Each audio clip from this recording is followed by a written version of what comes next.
वाचाळवीरांनी थोडस आपले त्या ठिकाणी मर्यादा पाळावे। आपण शिवशाहू फुले आंबेडकरांच्या महाराष्ट्रात राहतो। कुठेही वेडे वाकडे विधान करून मुख्यमंत्र्यांना, महायुतीच्या सरकारला, घटक पक्षांना अडचणीत आणू नये। ठीक आहे, राग येतो, आम्हाला येतो, परंतु राग व्यक्त करण्याच्या काही मर्यादा असतात।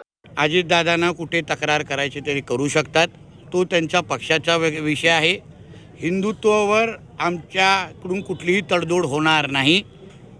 त्या बाबतीमध्ये आमची भूमिका सरळ स्पष्ट आहे। आमच्या ह्या गणेश चतुर्थीच्या निघालेल्या मिरवणुकीवर ज्यांनी दगडी मारली त्याच्याबद्दल पण एकदा तरी निषेध केला पाहिजे होता।